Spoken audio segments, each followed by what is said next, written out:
Hello everyone, स्वागत है आप सभी का स्टडी राइज यूट्यूब चैनल पर। तो हमारी यूपीपीएससी आरओ एआरओ की क्लासेस चल रही हैं। ये है आज का प्रैक्टिस सेट नंबर 22। जिसने 21 नहीं देखे हैं तो वो लोग प्लेलिस्ट में जाकर देख सकते हैं। एक अलग से प्लेलिस्ट बनी हुई है यूपीपीएससी आरओ एआरओ एग्ज़ाम करके, तो आप वहाँ से जाकर भी चेकआउट कर सकते हैं। और इसके अलावा हमारी टीजीटी, पीजीटी, राजनीति शास्त्र, समाजशास्त्र और अर्थशास्त्र और हिंदी साहित्य की भी क्लासेस चल रही हैं। जो भी बच्चा उनकी तैयारी कर रहा है तो एक बार आप प्लेलिस्ट जाकर ज़रूर देखें। तो चलिए फिर आज की वीडियो स्टार्ट करते हैं। तो आज का जो टॉपिक लिया है ये लिया है भारतीय राष्ट्रीय आंदोलन। तो देखते हैं इसमें पहला क्वेश्चन क्या दिया गया है। तो इसमें क्वेश्चन है क्वेश्चन नंबर 28। निम्नलिखित में से कौन सा युग्म सुमेलित नहीं है? जो सही सुमेलित नहीं है वह हमें बताना है। तो सबसे पहले ऑप्शन दिया गया है Indu Prakash M G. Ranade, Native Opinion B N. Mandlik, Bombay Chronicle Gopal Krishna Gokhale या फिर इंडियन मिरर देवेंद्र नाथ टैगोर। तो इसमें हमें बताना है कि कौन सा इसमें सही सुमेलित नहीं दिया गया है। ठीक है, तो देखते हैं। सबसे पहले तो ये है इंदु प्रकाश एम.जी. रानडे, ये सही है। दूसरा है नेटिव ओपिनियन, ये बी.एन. मांडलिक, ये भी सही है। बॉम्बे क्रॉनिकल, तो ये गोपाल कृष्ण गोखले, ये इसमें गलत दिया गया है। तो यानी कि सी ऑप्शन इसमें राइट आंसर होगा। इसमें हमसे नहीं पूछा था कौन सा युग्म सही सुमेलित नहीं है, तो ये हो जाएगा ऑप्शन नंबर सी। और लास्ट दिया गया है इंडियन मिरर, तो ये देवेंद्र नाथ टैगोर। ठीक है, जो बॉम्बे क्रॉनिकल है ये इसकी जगह होगा, जो सही है ये होगा फिरोज शाह मेहता। ठीक है, कौन हो जाएगा? फिरोज शाह मेहता हो जाएगा। तो इसमें जो सही है ये option number C right answer होगा। नेक्स्ट है क्वेश्चन नंबर 29। सूची 1 को सूची 2 से मिलान करना है। तो एक तरफ हमें दिए गए हैं समाचार पत्र और दूसरी तरफ उनके प्रकाशक दिए गए हैं। तो सबसे पहले है ये है बंगाली। तो इसमें क्या हो जाएगा? इसके प्रकाशक कौन है? तो जोगेंद्र नाथ बोस हैं, अरविंद घोष हैं, सुरेंद्र नाथ बनर्जी हैं या फिर मोतीलाल घोष हैं। तो बंगाली समाचार पत्र इसके प्रकाशक हैं ये हैं सुरेंद्र नाथ बनर्जी। ए का हो जाएगा ये हो जाएगा 3। ठीक है, सुरेंद्र नाथ बनर्जी।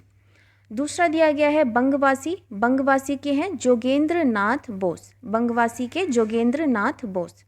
तीसरा दिया गया है इसमें वंदे मातरम। तो वंदे मातरम ये है अरविंद घोष। और चौथा है अमृत बाजार पत्रिका, तो ये है मोतीलाल घोष। तो देखो इसमें जो राइट है ये हो जाएगा 3124। 3124 इसमें राइट आंसर होगा। तो इसमें ऑप्शन नंबर बी सही दिया गया है। 3124 इसमें सही आंसर हो जाएगा। अगले प्रश्न की ओर बढ़ते हैं। Question number 30। निम्नलिखित घटनाओं पर विचार कीजिए और उन्हें काल क्रमानुसार व्यवस्थित कीजिए। तो इसमें दिया गया है क्रिप्स मिशन, अगस्त प्रस्ताव, नेहरू रिपोर्ट, बेवेल योजना।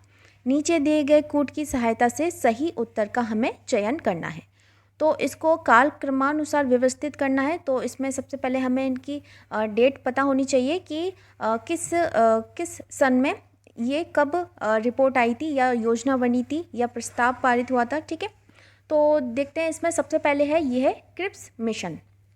तो जो क्रिप्स मिशन है ये आया था मार्च 1942 में। कब आया था? मार्च 1942 में आया था, मार्च 1942।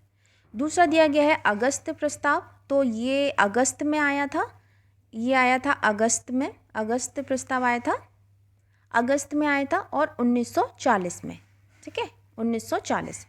तीसरा दिया गया है इसमें नेहरू रिपोर्ट। तो नेहरू रिपोर्ट ये अगस्त 1928 में। ठीक है, अगस्त 1928। और लास्ट में है बेवेल योजना। तो ये जून 1945, जून 1945। तो इसमें देखो इसमें जो सही हो जाएगा तो सबसे पहले थर्ड वाला आ जाएगा, थर्ड, फिर सेकंड, फर्स्ट और फिर फोर्थ। तो इसमें ऑप्शन नंबर देखो बी आंसर इसमें राइट आंसर होगा। यानी कि सबसे पहले थर्ड है, फिर सेकंड, फिर फर्स्ट और फिर फोर्थ। तो इसमें ऑप्शन नंबर बी सही हो जाएगा। अगले प्रश्न की ओर बढ़ते हैं। Question number 31। सूची 1 को सूची 2 से सुमेलित करना है। तो एक तरफ हमें दिए गए हैं राजनीतिक दल और दूसरी तरफ उनकी वर्ष दी गई है। तो सबसे पहले है ये है भारतीय राष्ट्रीय कांग्रेस। तो ये भारतीय राष्ट्रीय कांग्रेस का गठन कब हुआ था? ये हुआ था 1885 में। दूसरा दिया गया है भारतीय जनसंघ। तो ये 1951 में।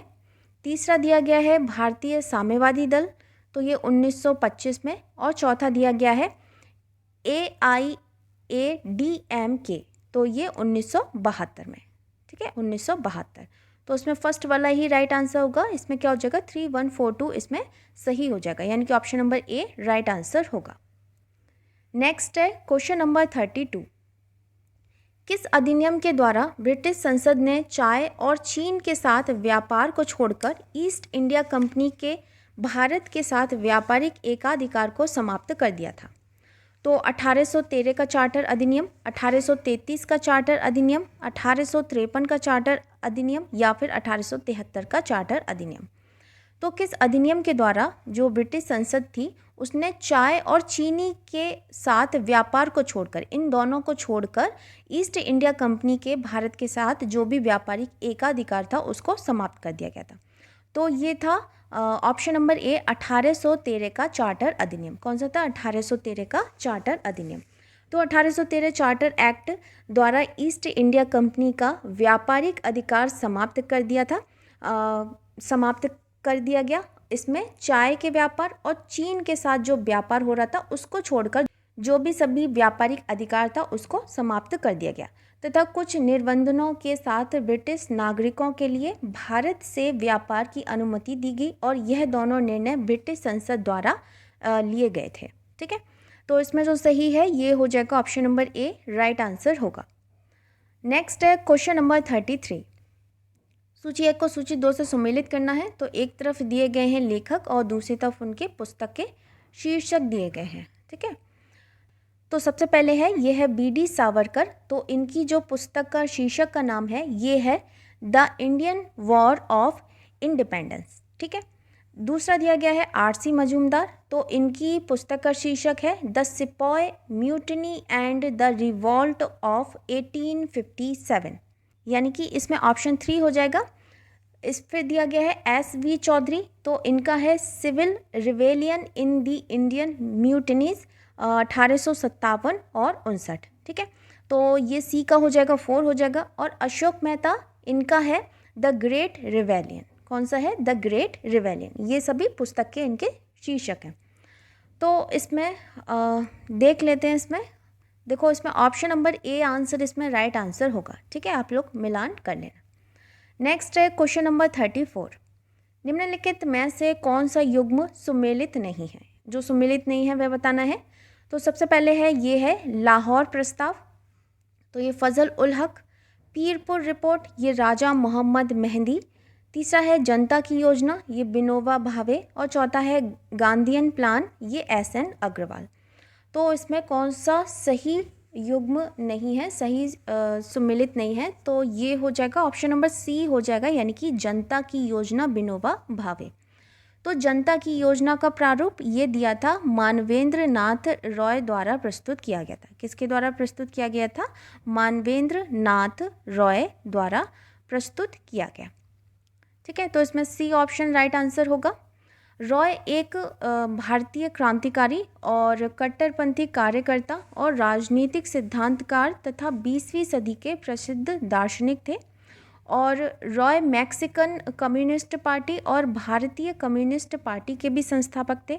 और लाहौर प्रस्ताव की रूपरेखा तैयार करने में खलीक उज़्मा, फजल उल हक तथा सिकदार हयात खान ने महत्वपूर्ण भूमिका निभाई और इस प्रस्ताव को फजल उल हक ने प्रस्तुत किया था। अच्छा, ये है इसमें पीरपुर रिपोर्ट दिया गया है। तो पीरपुर रिपोर्ट ये वर्ष 1938 1938 में राजा मोहम्मद मेहंदी ने सौंपी थी। और इसमें दिया गया है गांधीयन प्लान। तो ये 1944 में गांधीयन प्लान आचार्य श्रीमन नारायण अग्रवाल ने प्रस्तुत किया था। ठीक है, तो इसमें जो सही है ये हो जाएगा ऑप्शन नंबर सी आंसर इसमें राइट आंसर होगा। नेक्स्ट है क्वेश्चन नंबर 35। कथनों पर विचार करना है। कथन कारण वाला प्रश्न दिया गया है। तो कथन बोल रहा है हमसे, ब्रिटिश सरकार ने अगस्त 1932 में सांप्रदायिक पुरस्कार की घोषणा की।